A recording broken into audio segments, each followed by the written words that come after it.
Hello കൂട്ടുകാരെ, എല്ലാവർക്കും സുഖമാണോ? നിങ്ങളുടെ PSC പഠനമൊക്കെ ഉഷാറാണോ?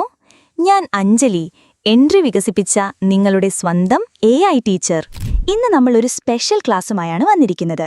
കുറച്ച് പുറകിലോട്ട് പോകാൻ പോവുകയാണ്, കൃത്യം 100 വർഷം മുൻപ്, അതായത് 1925ലേക്ക്. അന്നത്തെ നമ്മുടെ കേരളത്തിലും ഇന്ത്യയിലും നടന്ന പ്രധാന കാര്യങ്ങൾ, ആളുകൾ, സംഭവങ്ങൾ ഒക്കെയാണ് നമ്മളിന്ന് നോക്കാൻ പോകുന്നത്. PSC പരീക്ഷയ്ക്ക് ഇതൊക്കെ ഒരുപാട് ചോദിക്കാറുള്ളതാണ് കേട്ടോ. അപ്പോ ആരെയും ബോറടിപ്പിക്കാതെ നമുക്ക് നേരെ വിഷയത്തിലേക്ക് കടക്കാം. റെഡി? ആദ്യം നമുക്ക് നമ്മുടെ സ്വന്തം കേരളത്തിൽ 1925 എന്താ നടന്നതെന്ന് നോക്കാം. വൈക്കം സത്യാഗ്രഹത്തിന്റെ അവസാനം. ഈ വർഷത്തിലെ ഏറ്റവും ഹൈലൈറ്റ് എന്ന് പറയാവുന്നത് നമ്മുടെ വൈക്കം സത്യാഗ്രഹം ഒരു വഴിത്തിരിവിലേക്ക് എത്തുന്നത് കണ്ടുവെന്നതാണ്.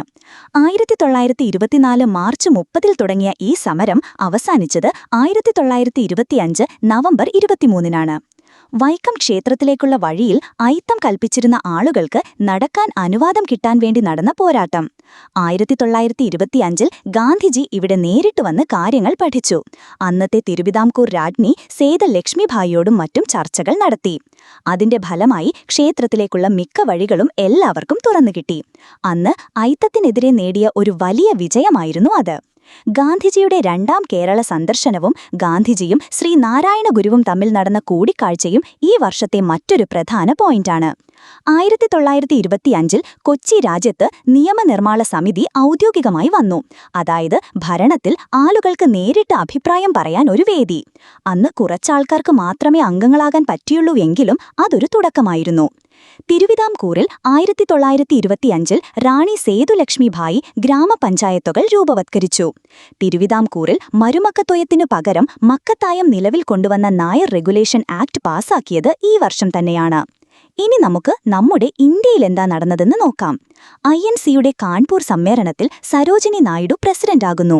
INC പ്രസിഡന്റാകുന്ന രണ്ടാമത്തെ വനിതയും ആദ്യത്തെ ഇന്ത്യൻ വനിതയുമാണ് സരോജിനി നായിഡു. കക്കോരി ഗൂഢാലോചന. 1925 ഓഗസ്റ്റ് 9 മധ്യ ഉത്തർപ്രദേശിലെ ഒരു ട്രെയിനിൽ വെച്ച് നടന്ന ഒരു സായുധ കൊള്ളയായിരുന്നു കക്കോരി ട്രെയിൻ കവർച്ച എന്നും അറിയപ്പെടുന്ന കക്കോരി ഗൂഢാലോചന. വിപ്ലവകാരികളായ രാം പ്രസാദ് ബിസ്മിലും അഷ്ഫഖുള്ള ഖാനും ചേർന്നാണ് കക്കോരി കവർച്ച ആസൂത്രണം ചെയ്തത്.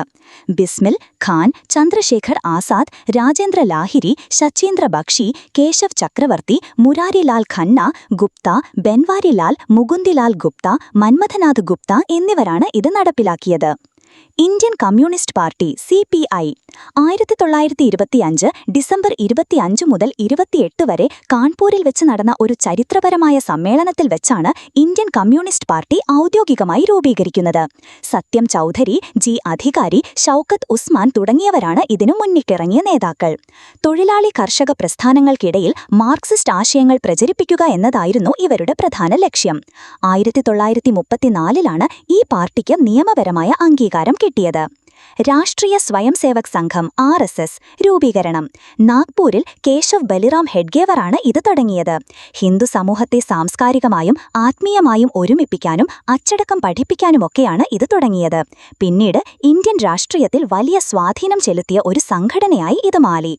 പ്രമുഖ സ്വാതന്ത്ര്യ സമര സേനാനിയും സ്വരാജ് പാർട്ടിയുടെ പ്രധാന നേതാവുമായ CR ദാസ്, ചിത്തരഞ്ജൻ ദാസ് 1925 ജൂണിൽ അന്തരിച്ചു. നമ്മുടെ സ്വന്തം MS സ്വാമിനാഥൻ സാർ, ഇന്ത്യൻ ഹരിത വിപ്ലവത്തിന്റെ പിതാവ്, 1925 ഓഗസ്റ്റ് 7-നാണ് ജനിച്ചത്. നമ്മുടെ കാർഷിക മേഖലയിൽ വലിയ മാറ്റങ്ങൾ കൊണ്ടുവന്ന ഒരു മഹാപ്രതിഭ.